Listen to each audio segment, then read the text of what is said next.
Pessoal, tudo bem? Aqui nós estamos no meu canal, contando com a ilustre presença do Dr. Anthony Wong, que é um toxicologista pediatra que já ganhou fama nacional, Dr. Wong. Tudo bem com o senhor? Bom dia, Leonardo. Prazer falar com você. Esse pessoal de Londrina, Paraná, nossa, cidade, estado lindo e saudável, né? Eu estou com muito prazer falando com vocês. Obrigado, meu caro, obrigado. Olha, o Brasil inteiro assiste aqui, inclusive fora, mas eu queria também mencionar, junto nessa conversa, o caso de Londrina, aqui onde eu moro, que é muito particular, e também falar de alguns aspectos do futuro dessa pandemia, ou seja, o que a gente pode esperar daqui para frente. Né? O senhor foi, pelo que eu vi das suas entrevistas, que o senhor tem dado e tem acompanhado muito o seu trabalho, o senhor foi um dos primeiros a alertar por esse problema da pandemia, né? Isso procede? Procede, exatamente. Eu comecei a ler, eu nasci na China, sou chinês de nascimento, e por uma coincidência aquelas, a cidade que começou a pandemia é Wuhan, é justamente a cidade natal da minha mãe, certo? Há mais de 105 anos atrás, né? Deus aguarde. E, então, claro, isso desperta um certo interesse afetivo nisso aqui. E aí eu comecei a acompanhar cientificamente e percebi que era uma infecção um pouco bem fora do comum, pela própria atitude que o governo chinês fez de isolar rapidamente e intensamente o acesso, né, praticamente uma quarentena de uma cidade inteira e da província toda. Uma coisa que nunca aconteceu em tempos de paz. Então, obviamente, então desperta ainda mais a curiosidade e o interesse por uma situação dessas. E naquela época, eu já avisei, em fim de janeiro, que havia alguma coisa interessante e não usual na China. Como nós sabemos, a China é um país que deixa as coisas meio nebulosas, não tem certeza do que está acontecendo. Então, você tem que ver as entrelinhas, e como chinês dá para fazer isso com uma certa facilidade. Imediatamente, a mídia mundial também percebeu isso, e então, obviamente, por falta de notícias, né, fim de meados de janeiro para lá, explodiu, né? Então, exagerou muito na cobertura disso, disse que é uma pandemia de números catastróficos, que nunca viu, tem gente caindo, morrendo na rua, acho que todo mundo viu esses filmes por aí, que era totalmente fake, porque nenhuma gripe mata e deixa a pessoa cair na rua, né? É infarto, é derrame que faz isso, e não uma gripe ou uma doença respiratória, que é uma doença progressiva. E aí, então, cada vez mais, então, começaram a inflar o medo na população. Bom, evidentemente, ele acabou disseminando, e é por causa disso que teve esse interesse todo. Uhum. Certo. Doutor, a gente teve, é inevitável que a gente vai ter que comentar aqui a troca de ministros que aconteceu ontem. A gente pode esperar uma mudança no sentido da postura do governo, do Ministério da Saúde nesse aspecto? Bom, com certeza vai, né? Porque o ministro Mandetta, ele, na realidade, ele começou a errar muito já um mês atrás, porque ele começou a dar sinais pouco ortodoxos e pouco confiáveis. Um dia ele mandava a pessoa sair para a rua tomar sol, outro dia mandava usar máscara, outro dia falava assim, então fica em casa, depois disse que ia terminar em abril, depois falou que era maio, depois no fim ele falou que ia para agosto, depois falou assim, olha, isso vai matar vocês. Então, você começa, como é um ministro que tem que dar o norte para toda a saúde do Brasil, e as palavras dele são absorvidas e digeridas por 210 milhões de brasileiros, você não pode ser tão inseguro nas suas orientações e seus números. Então, se não tiver certeza, não fale. A segunda coisa que é muito importante, acho que cabe a qualquer pessoa de alto escalão e que é governante, que tem esse papel de influenciar no ânimo, mas por isso na política nacional, ele tem que ser otimista, ou tem que ser realista, mas mais do que qualquer coisa, ele tem que dar uma mensagem de esperança. Então, grandes estadistas como Winston Churchill, durante as piores fases da Segunda Guerra Mundial, quando caía a bomba por todo lado, ele jamais falou, gente, se vocês saírem na rua, vocês vão morrer. Nunca falou isso. Gente, nós vamos ter que lutar. Nós temos nossa sobrevivência e nós temos que eliminar essa peste, essa doença, esse inimigo comum, que é o nazismo. E sempre deu uma experiência. E nós vamos triunfar. Mas nós queremos sua parte, mas não precisa ficar com medo, porque inimigo nós conhecemos. Não é verdade isso? Todo e qualquer estadista. O Mandetta não fez isso. ele só estilou e aumentou, inflou o medo e o pânico na população. De tal maneira que as pessoas estavam totalmente seguras. Mas o que é isso? Uma mandeta de terça ou tem mandeta de quinta? Certo? Ele pode ser um ótimo médico, mas é um péssimo comunicador.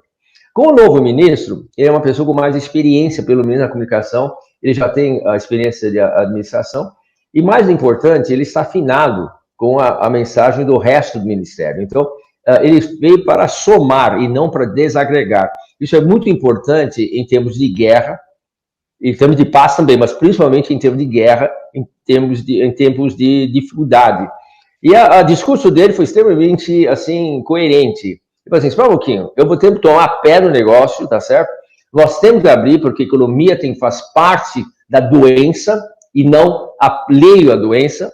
A doença física, doença mental está atrelado, certo? A percepção do risco da doença. Então, nós vamos trabalhar isso junto com outros ministérios. Ponto. Isso já é um valor extremamente positivo, porque ele já disse assim, bom, eu vou dizer o que vamos fazer, vou consultar, que ninguém é dono de toda a verdade, né, Bernardo? Nós somos todos influenciados pela opinião dos outros.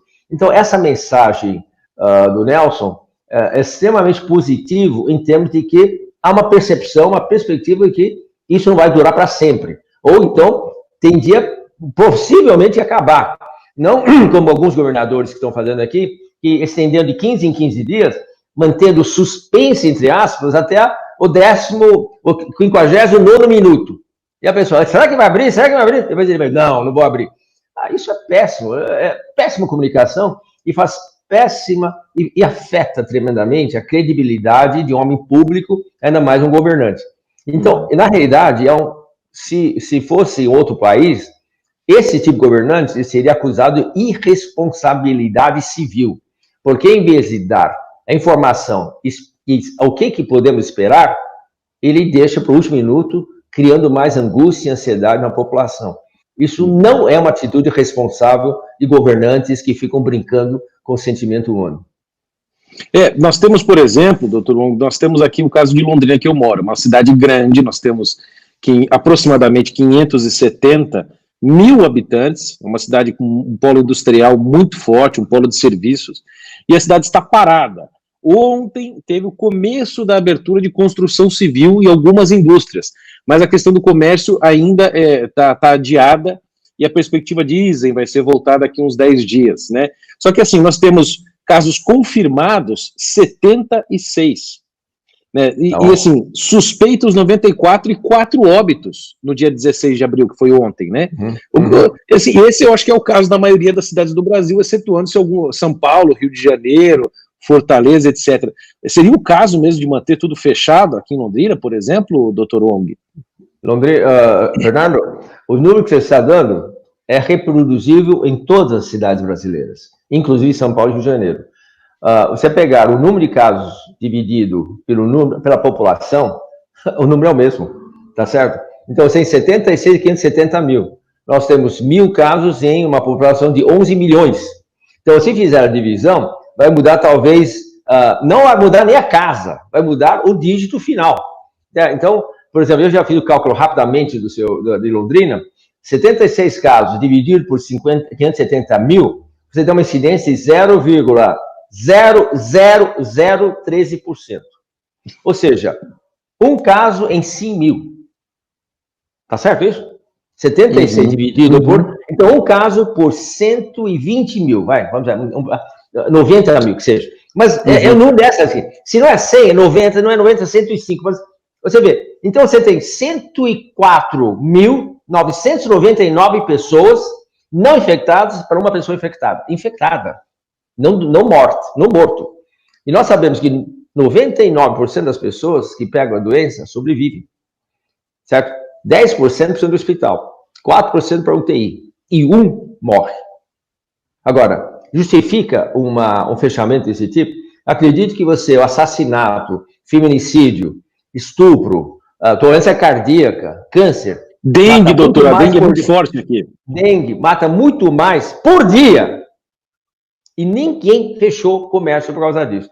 Então, eu não tenho nenhum medo. Eu posso até me processar, mas é uma irresponsabilidade civil das pessoas insuflar o medo, o pânico, certo? Porque aí não é só avisar, você está aumentando a doença mental.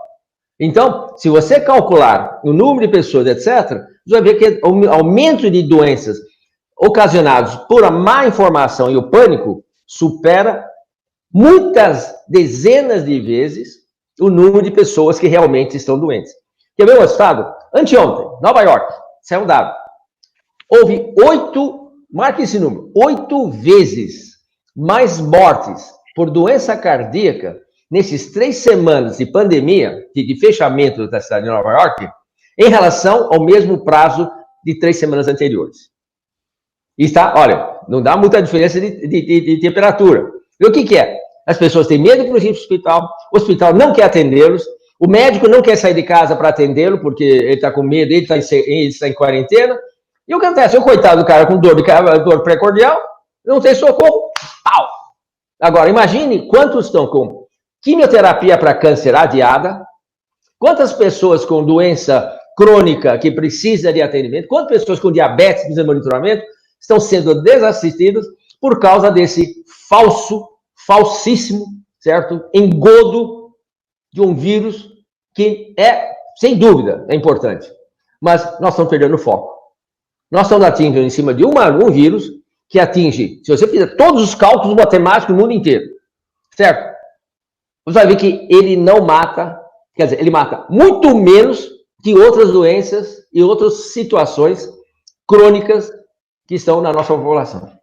Sem dizer que vai acabar com a economia, cujo efeito sobre a saúde mental, física dessas pessoas, vocês vão ter anos e anos para pagar. Então, gente, cai na real, pô.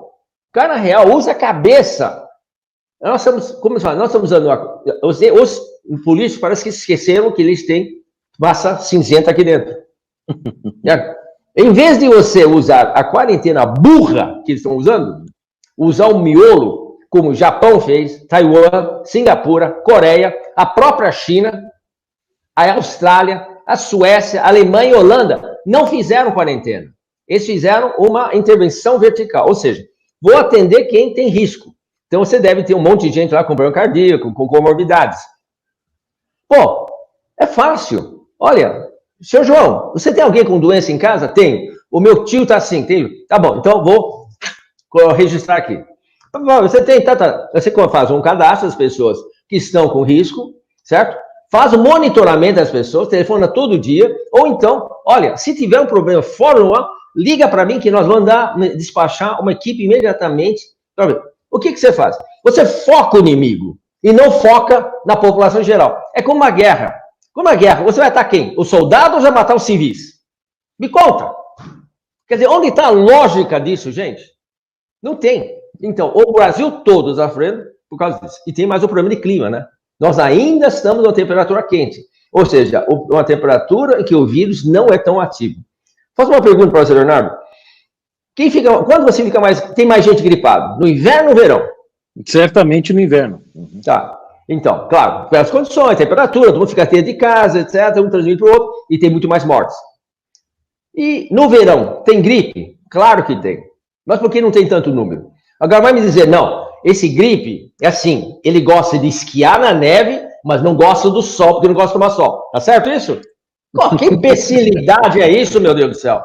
O vírus da gripe está lá circulando, só que a temperatura não deixa ele prosperar, e mais importante que isso, certo? As pessoas ficam lá fora, ficam distanciados, fazem esportes, pega sol, pega vitamina D e aumenta a imunidade. Certo ou errado? É lógico certo. Ou não? Desculpa, é lógico ou não?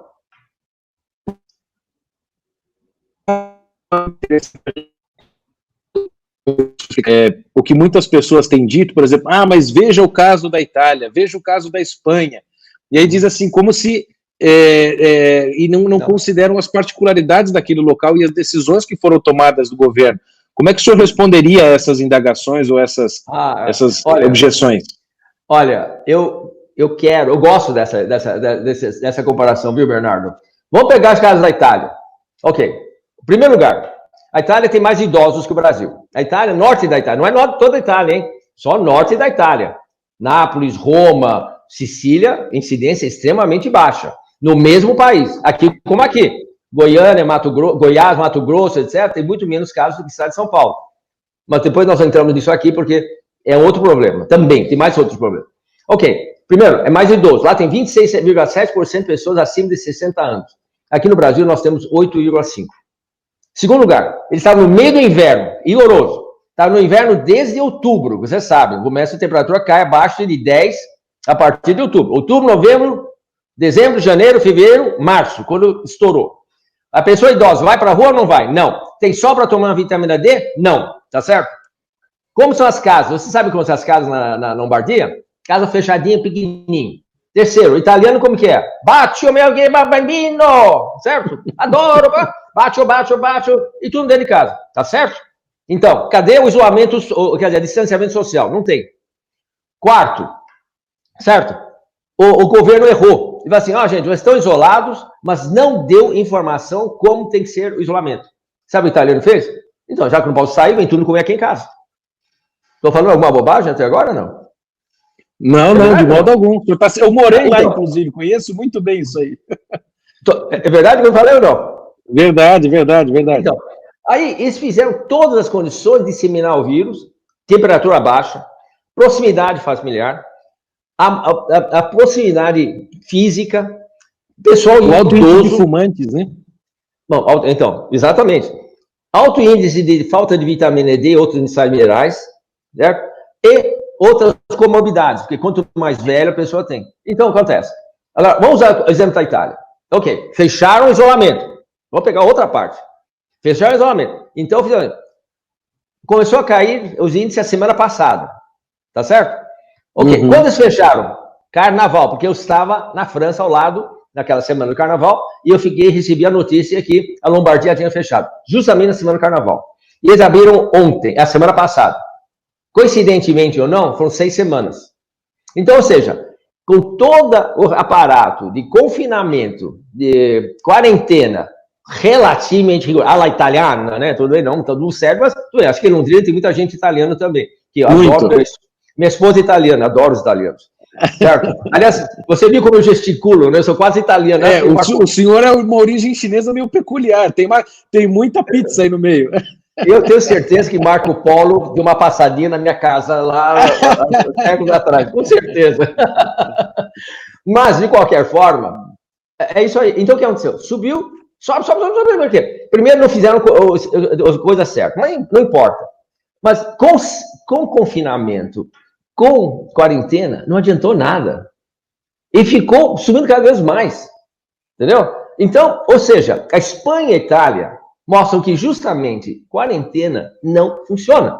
Aliás, muito pelo contrário, aumenta o risco de morte. Tanto assim que essa semana, gente, eu estudo pra caramba, eu não falo bobagem. Semana agora, que terminou, semana passada, a Organização Mundial fala assim, gente, não está funcionando porque agora o foco de infecção é domiciliar. Não é mais comunitário. Porra! Senhor, não me fala uma coisa, depois fala outra coisa. Confira no dentro de casa. Opa, agora é rua, agora tem tudo que sair de casa porque agora não é mais comunitário, é domiciliar.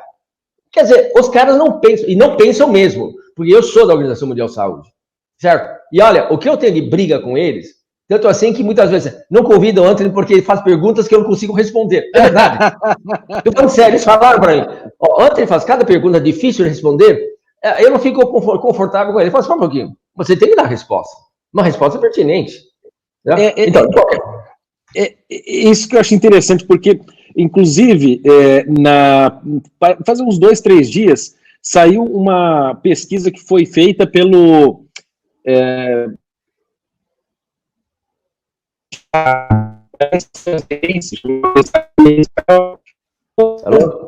eficácia da quarentena. Como toda aquela história de achatamento da curva que foi colocada pelo pessoal do Imperial College, como o isolamento horizontal tinha de ser feito, ele provou que aquilo lá, com base nos dados que já ocorreram, né, não são essas previsões aí que estão muitas vezes erradas, ele disse que agora a quarentena ela é meio inócua, porque é exatamente isso que o senhor explicou, né, em vez dela ficar acontecendo a imunização do rebanho, né, como se diz, passou a transmissão para dentro dos lares, né? O senhor chegou a ver essa pesquisa? Aliás, eu falei isso desde a primeira semana de março. Desde a primeira semana de março, eu apresentei um trabalho, quer dizer, é raciocínio, simplesmente raciocínio, mas eu apresentei um trabalho da University of Stanford, que publicado no Lancet, no dia 4 de março, você pode procurar, 4 ou 6 de março, no Lancet, exatamente mostrando as possibilidades das vários tipos de isolamento. Então, sem isolamento, com isolamento social, ou seja, distanciamento social, que eu sempre preguei, ou então esse tipo de quarentena. E mostrou que a pior cenário de todos era a quarentena. Porque além de não funcionar como uma forma de conter o vírus, ele trazia dificuldades econômicas e financeiras e você simplesmente estava empurrando a doença para frente. Faz sentido no hemisfério norte, porque eles vão entrar no inverno. No verão, desculpe. E aí, aquela história do vírus que não tem mais tanta atividade. Agora, para o Brasil, aí em Londrina, daqui a pouco vão ter temperatura de 4, 5, 0 graus, talvez, por aí. Para o Brasil não faz sentido nenhum, nem para a Argentina. Por quê? Então, ou seja, nós estamos empurrando para o inverno, é isso? E onde você vai ser muito pior, porque aquelas pessoas que, como você falou, que não obtiveram imunização passiva do rebanho, agora vão sofrer. E esses são quem? Os velhinhos, que estavam justamente fechadinhos dentro de casa. E agora, quem vai pagar pela morte dessas pessoas? E nós, que eu chamaria responsável, estou avisando o pessoal deixar correr livre, ou esses governadores estão dizendo que vão conseguir conter a pandemia? Eu quero ver quem vai ser responsabilizado por esse erro grotesco, grave de ciência. Eu usando a ciência, vocês estão usando pseudociência. Então, se for, como já falaram para mim, mas você é uma voz sozinho. Pois é, estou em boa companhia, porque Galileu e Copérnico disse que o centro do universo não era a Terra, foram azucrinados por anos e depois mostraram que eles estavam certos. Agora, eu não quero que isso aconteça, porque se eu esperar anos e anos, vamos ter muito mais vítimas dessa pandemia. Uhum. Perfeito. Doutor, é o seguinte, uma das coisas que tem se falado muito é que a gente vai ter um grande problema quando, ou se é que isso já não aconteceu, o vírus, né, o coronavírus, chegar nas favelas e nas pequenas comunidades, porque lá, assim, muito diferente de uma pequena parte da população, entre as quais eu acho que eu e o senhor incluímos, a gente tem uma vida razoavelmente confortável, vivemos muito bem nas nossas casas, etc. Mas lá a situação é outra, não tem como praticar isolamento dentro das favelas, né? Como é que o senhor acha que vai ser, ou como é que está sendo o comportamento do vírus nessas comunidades? A gente pode esperar que vai ter um grande aumento de número de casos, de mortes, coisas do tipo? Bernardo, eu estou começando, sabe, de um pouquinho de perda de paciência com essa pessoal, e vou falar algumas palavras duras. Pode falar. Olha, meu canal é famoso por dizer palavras duras. É pura babaquice.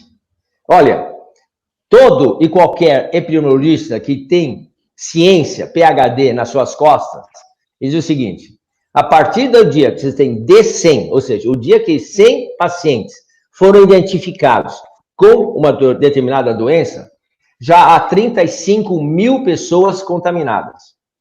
Quer que eu repita isso?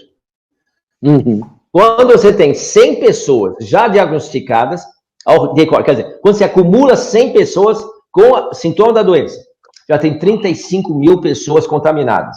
Agora, imagine, lá na favela, vamos ter os primeiros 100 pessoas, já tem 35. Quando você tiver 200 pessoas, você tem mais 90 mil pessoas. E assim por diante. Isso ocorre rapidamente no dia. Então, olha a diferença. Para cada doente, cada doente, 100. 3.500 dividido por 100, para cada doente, eu tenho 350 pessoas contaminadas, ou sem sintomas, ou com sintomas leves. Porque se fosse grave, ele seria doente. Raciocínio lógico, não? Pois é.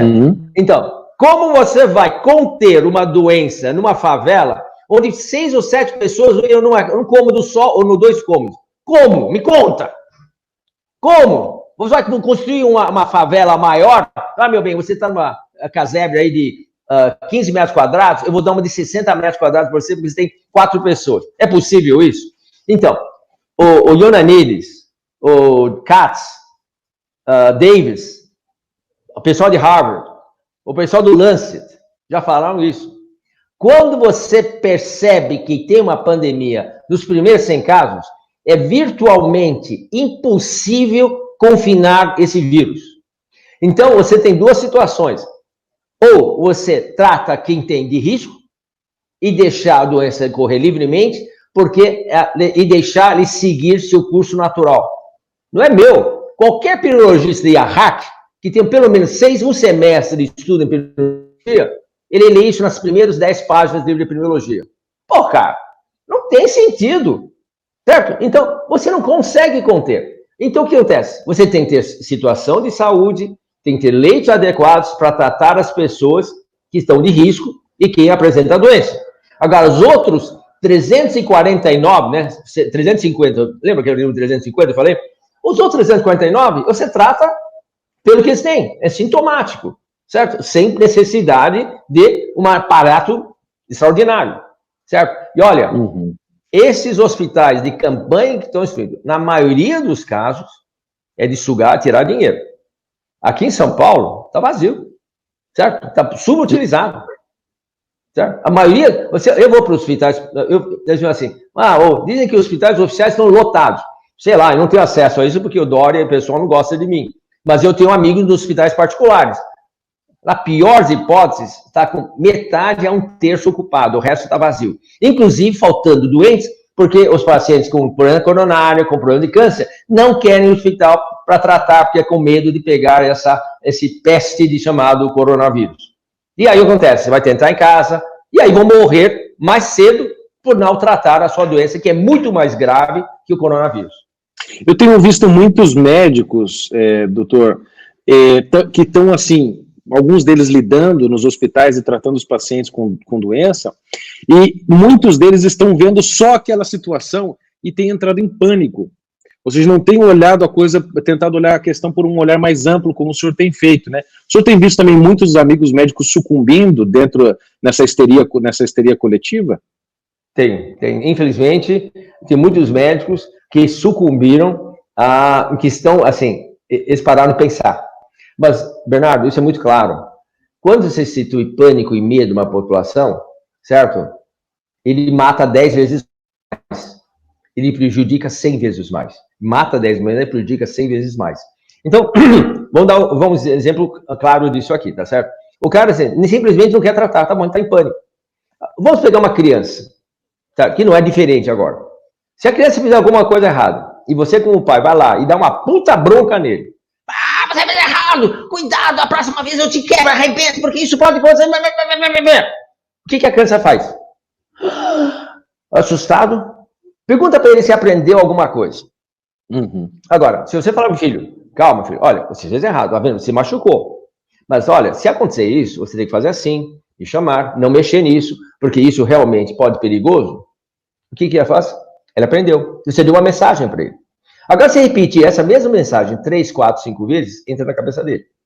Agora, se você grita com ele, o que acontece? O momento ele simplesmente bloqueia. E por mais que você tente falar com ele, ele não te escuta mais. Tô certo ou não? É psicologia básica. Tá certo isso ou não? É psicologia básica. Então, o que aconteceu? Essa é irresponsabilidade governamental, e estou falando dos estados e municípios, criou um pânico tão grande na população, que você fala para assim, gente, coronavírus não é tudo isso, não. Você sabe muitas histórias que uma pessoa assim, meu pai foi no hospital, estava com febre alta, passando mal, etc. Mas graças a Deus fiz exame e não era coronavírus, era dengue hemorrágica. E dengue hemorrágica mata. Coronavírus não mata muito. Então, isso é verdade. Então, aconteceu todo dia. Graças a Deus, meu pai não teve coronavírus, teve dengue hemorrágica. Quer dizer, é uma doença infecciosa, transmitida, aquele mesmo mosquito pegou outras pessoas, tá certo? Tem mortalidade horrível, muito maior que qualquer outra doença, mas a pessoa está vendo que o dengue é mais inócua, menos agressivo do que o coronavírus. Onde estamos, gente? Agora, quer ver uma coisa pior, Bernardo? Como que nós vamos limpar essa porcaria que eles deixaram?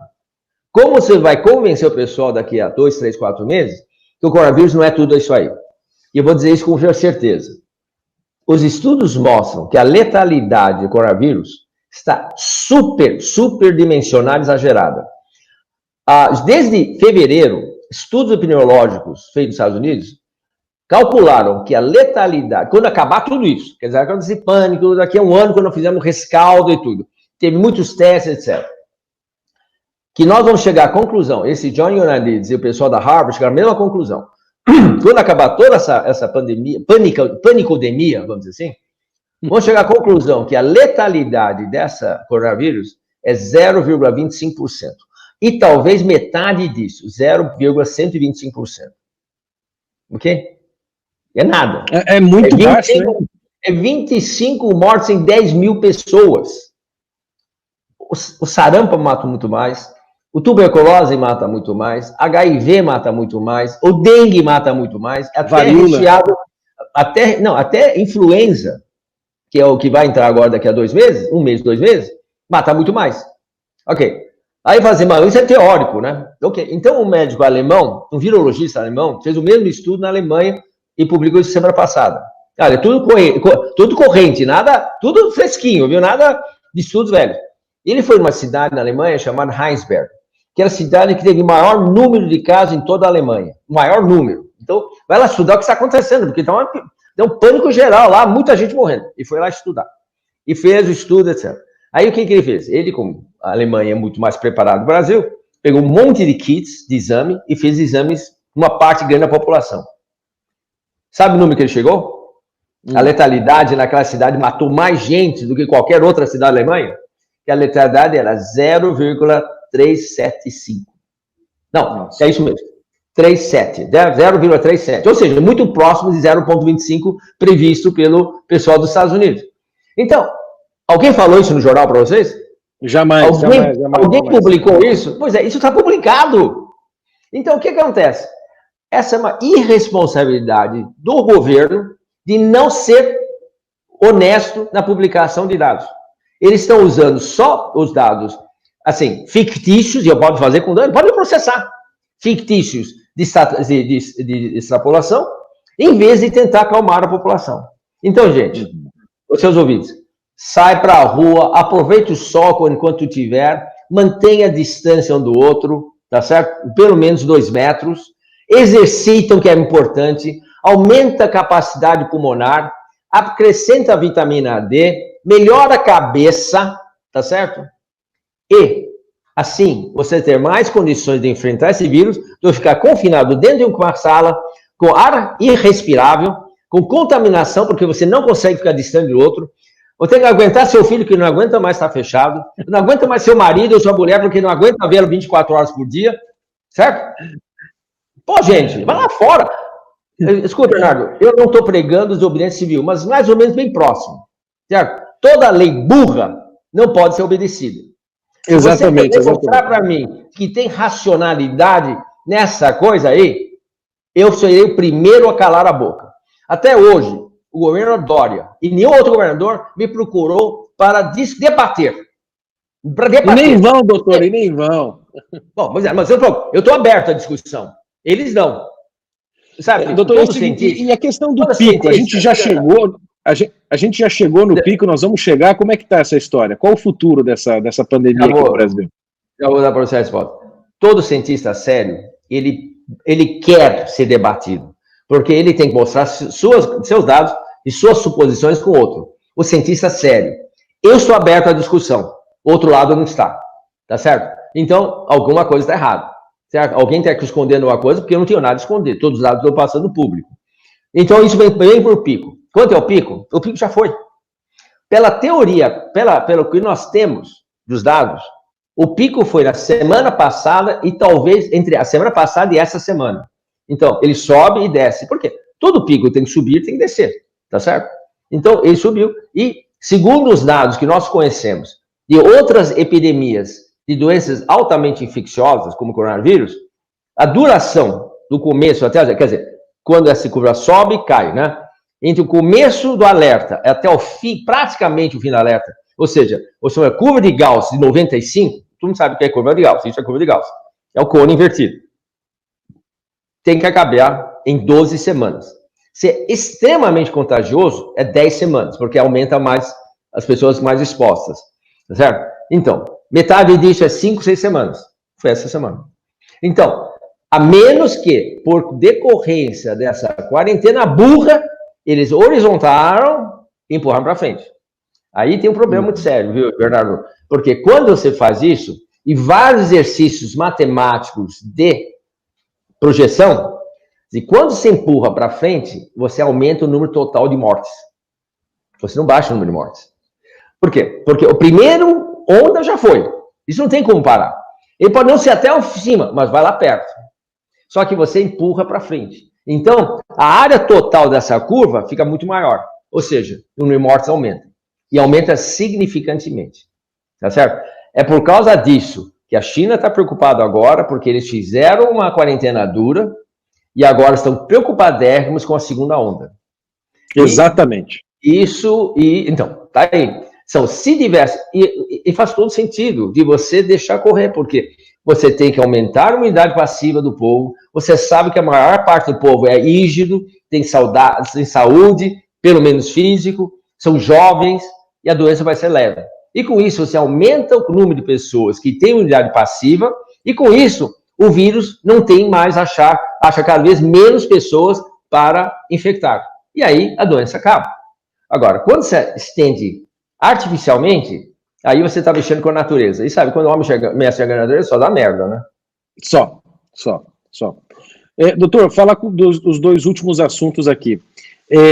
Muita gente está colocando, e eu sou um deles, uma esperança grande, né? E a gente está vendo bastante resultado positivo com aquela combinação de cloroquina com azitromicina, e em alguns casos também o zinco. O senhor também é vamos dizer, um apóstolo aí da cloroquina, como muitos de nós temos sido? Olha, antes do Davi Wip e o Dório falar que eles falaram com a Mandetta, que é uma puta mentira, desculpe, viu? Chega a hora que o nariz não para de crescer, sabe? Já não pode nem virar mais, né? Eu falei da hidroxicloroquina num programa da Rádio Band, eu tenho toda quarta-feira meia hora no Rádio Band. Eu lembro que na primeira semana de março, o Caio perguntou para mim, o que você acha desse remédio chamado cloroquina? Eu falei assim, esse remédio tem tudo certo. Eu acho que tem que fazer mais alguns estudos, mas essa é uma possibilidade. Eu falei isso ao vivo. Uma semana depois, o Datena, que não conhece, ligou, me pediu para eu fazer a intervenção por causa que ele leu o trabalho do Raul Didier, da França, sobre isso. Eu falei assim, Datena, eu já li isso 2 semanas atrás. Tá, faz todo sentido. Por que faz todo sentido? Então, desde março, eu estou preconizando isso aqui, então eu não posso ser contra. Vou explicar para você por que essa combinação é certa e também vou explicar por que está sendo bombardeado. Primeiro, faz certo por quê? Porque a hidroxicloroquina já era conhecido como eficaz, como viricida da família coronavírus. Não é só essa, tem vários outros coronavírus. Esse aqui é o Covid-19. Então, era lógico que eles seriam um dos remédios escolhidos para fazer experimentação já na China. Em janeiro, um grupo de chineses lá na cidade de Wuhan experimentou em 366 crianças e deram resultados fantásticos. Mas aí você vai falar, bom, não vale, porque crianças, naturalmente, ele tem uma imunidade e tem menos doença, certo? Então, aí o Didier leu isso aqui, também sabe, ele é um louco, mas ele é um cientista de mão cheia. Ele pegou isso e disse, sabe o que? Além de hidroxicloroquina, que dá eficácia talvez intermediária, deixa eu entrar com azitromicina, que é um macrolídeo, que também tem ação sobre grandes vírus. Nós já sabíamos isso. Aí o que aconteceu? Quando ele só usou hidroxicloroquina, tinha 60% dos resultados. Quando associou com azitromicina, teve praticamente 100%. Não foi 100, mas foi 99, alguma coisa por cento do resultado. E mais ainda quando começava precocemente. Então, o que aconteceu? Então, isso tem todo sentido. Então, o que aconteceu? Todo mundo ficou com medo, porque a hidroxicloroquina é perigoso, é tóxico. Gente, você fala com qualquer reumatologista, ele fala assim, eu uso hidroxicloroquina para lúpus, para artrite reumatoide, há 15 anos. Eu tenho pacientes tomando isso continuamente há 3, 4 anos, nessa mesma dose. Ninguém ficou doente. A única coisa que eu faço é ver se o coração dele está bom, quer dizer, se ele tem arritmia cardíaca, não é infarto. Tem os bobos aí falando que é infarto, o cara não sabe medicina, certo? Então, ele tem arritmia, ele faz, e continua dando, só ajusta a dose, uma dose menor e tudo bem. Então, ele é extremamente eficaz. Ele tem todo sentido virológico, que a gente sabe exatamente onde funciona a hidroxicloroquina e onde funciona a azitromicina.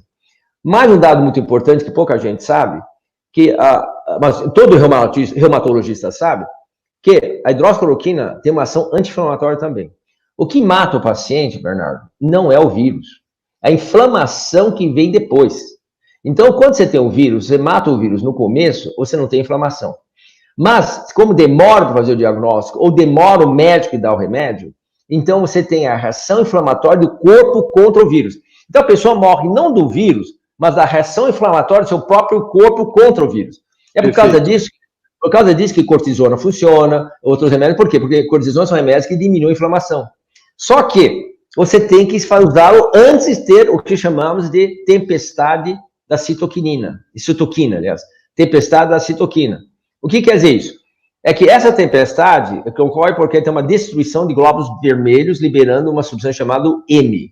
Estou falando de medicina para mostrar que eu entendo tudo isso, né? O que acontece? Então, se você usar a hidroxicloroquina mais tardiamente, ele tem uma ação anti-inflamatória semelhante a corticoide nessa inflamação do corpo. Então, ele também funciona depois. O que não acontece com outros remédios novos que estão por aí. Então, hoje, o que nós estamos preconizando? Quando a paciente entra no hospital e não dá para esperar o exame, porque o exame leva 5, 6 dias ou mais. Então, você entra no hospital, está com sinais de coisa. Ele possivelmente é um grupo de risco, também não precisa. E tem alguma possibilidade de evoluir mal ou não, toma logo. Porque quando você entra logo com remédio, ele mata 100% do vírus em menos de 5 dias. Vou repetir. Quando você entra com associação, orientado e prescrito por médico, não pode fazer automedicação. Claro. Ele mata 100% do vírus em 5 dias. Ou seja, antes de conseguir fazer aquela reação inflamatória do corpo. E com isso, você salva 100% dos doentes. Experiência é feita aqui, na rede particular de São Paulo, onde aqueles 2 médicos famosos não sabiam se tinham tomado ou não. Eles comunicaram exatamente isso. Quando eu entro precocemente, eu não tenho mais doentes para entrar na UTI. Qualquer que seja a idade dessa pessoa. Qualquer que seja a idade dessa pessoa. Repetiu? Então, o que vocês têm que fazer é pedir para o médico, por exemplo, eu quero usar. Eu quero usar desde que meus exames e meu corpo consiga, não vai ter nenhum problema para nós. E os efeitos são muito pequenos. A hidroxicloroquina e a azitromicina tem mais de 50 anos no mercado. A hidroxicloroquina, 60, a azitromicina, mais de 35 anos no mercado. Um perfil de saúde, de segurança extraordinária, muito, muito boa. Então, quando bem usado. Ah, mas teve pessoas que morreram. Sim, são pessoas que usaram superdosagem. Superdosagem. E outro, com pessoas que usaram muito tardiamente. Eu li o artigo americano agora, saiu ontem, o artigo americano questionando. Mas ele escreveu lá embaixo. Os pacientes que morreram usando hidroxicloroquina já tinham outras complicações e que não iam ser passíveis de recuperação devido à complicação da sua doença de base. Tá certo isso? Pronto, acabou. Agora, zinco e vitamina D são muito importantes, são preventivos. O zinco já era conhecido há muito tempo como uma molécula importante na prevenção da influenza. Então, doença respiratória. Então, usar zinco não vai fazer mal, mas cuidado, não usa muito, porque ele interfere no níveis de outros oligoelementos importantes, como cobre, como outros metais essenciais no nosso corpo. Então, quer dizer, você toma o que tem na vitamina, não mais do que isso. E a vitamina D, sem dúvida, é muito importante. Só que também, cuidado, não use demais, certo? Nós recomendamos que crianças usem 800 unidades por dia, no máximo, e adultos não mais do que 1.500 unidades por dia, enquanto durar essa pandemia. Esse nível é seguro e não leva a problemas de complicação da vitamina D. E para finalizar, eu acho que nesse terapia, nós temos uma nova terapia de um vermífugo, certo? Eu vou dar o nome porque eu já sei desse trabalho. Isso, eu ia comentar que até o ministro da tecnologia, o nosso astronauta, o Potts, também já estava falando disso, né? Eu falo, não deu publicidade agora. Ele não quis dar o nome, né? Mas é um trabalho da Austrália chamado ivermectina. Ivermectina é um remédio que elimina filariose, mas é usado também para piolho e sarna também. Certo? E, olha, gente, é um remédio extremamente seguro. Claro, se usar muito tempo faz mal, mas a dose dela é 4 dias e ela tem todo sentido terapêutico, porque a ivermectina, ele impede que o vírus entre dentro do núcleo da célula. Então, quando o vírus não consegue entrar dentro do vírus da célula, então ele não consegue multiplicar, entendeu? E aí, então, você, sabe, se você está infectado, algum vai entrar, mas você impede que haja mais infecções. Aí você deixa a própria imunidade do corpo vencer. Ah, não sabe, então, olha a discussão mais besta que eu vi. Olha, desculpe, Bernardo, mas eu fico cada vez mais impaciente com a burrice, às vezes assim, burrice humana, né? Ah, não, se você deixar tudo no usar, vai faltar remédio para quem tem artrite reumatoide, lúpus e vermes. E aí como fica? Ô, gente, você está com um paciente que está morrendo, ou com um problema sério, vocês não estão falando que esse vírus é mortal? Não estão falando isso? Então, esse é um paciente mais grave do que tem artrite reumatoide ou tem lúpus. E, além disso, tem outros remédios para isso. Tá certo? Então, vamos focar o remédio nas pessoas que precisam. Porque esses outros, certo? Tem outros remédios. Pô, ivermectina para vermes, nós temos outros. Tem 1000 tipos, né? Artrite reumatoide e lúpus, tem pelo menos mais 7, 8 terapêuticas disponíveis. Então, gente, você tem um inimigo que você... Então, é melhor você dar esse remédio para acabar com o vírus, acabar com a pandemia, do que fazer todo mundo sofrer, falta de emprego, falta de dinheiro, desesperança, pensamento suicida, alcoolismo, etc. Então, o que eu disse? Então, por causa disso, até meu cabelo... Você entende, Bernardo? Eu não aguento, é muito difícil. Eu sou chileno, eu sou italiano, na realidade.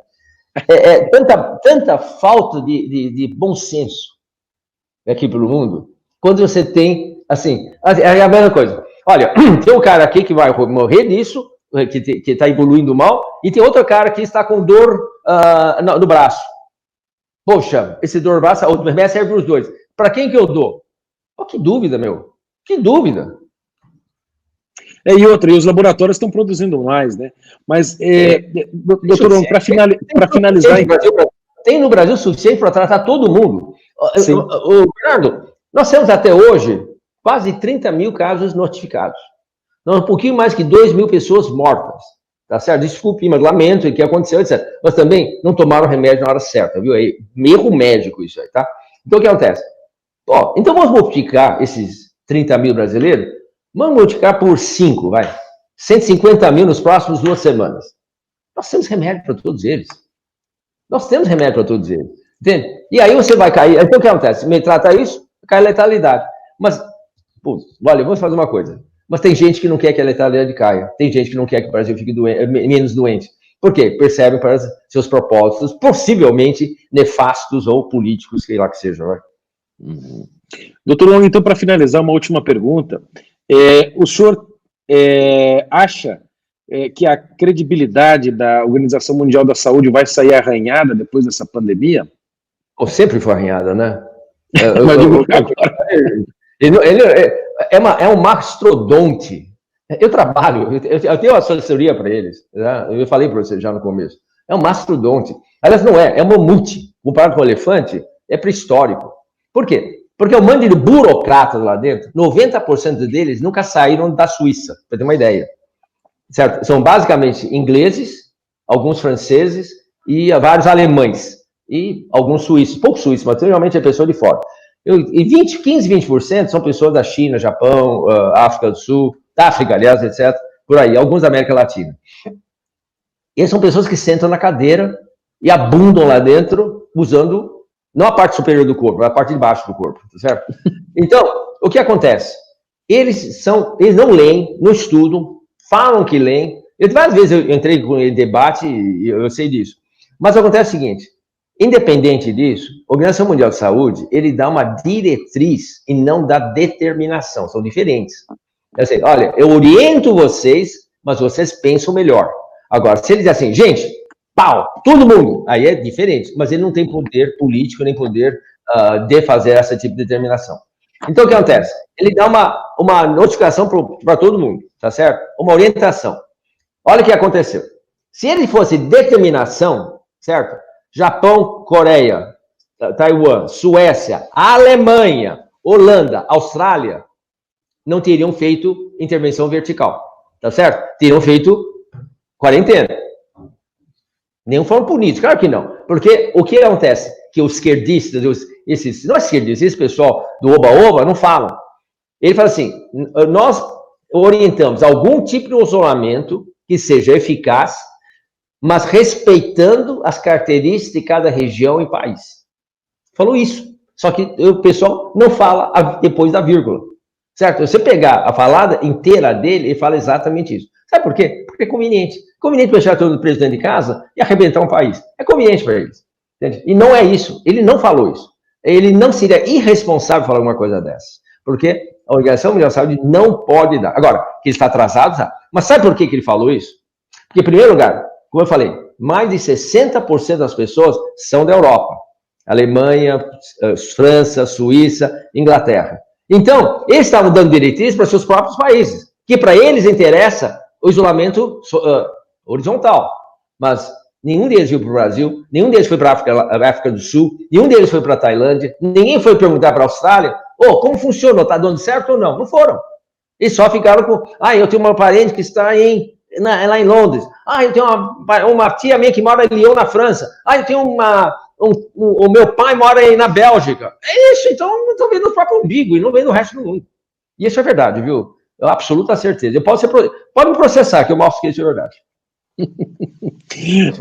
Dr. Wong, olha, muito obrigado, foi uma entrevista muito boa, brilhantes informações e até divertida, viu? Muito obrigado aí pela... Tem que ser, né? Porque de tanto horror que estão passando por vocês, parece que nós estamos na cama de gás aqui, né? Deixa eu falar uma coisa para você, deixa eu fazer uma última frase para você que até na ponta da língua eu não posso falar. A última pessoa do mundo que usou pânico e medo para dominar um país, certo? E o seu povo, era um alemãozinho de bigode chamado Adolf Hitler. Ok? Então, é o recado que eu estou dando para vocês. Obrigado, ele não usou ciência, ele usou pânico e medo. E aqui no Brasil, sobra de pequenos homens de bigodinho.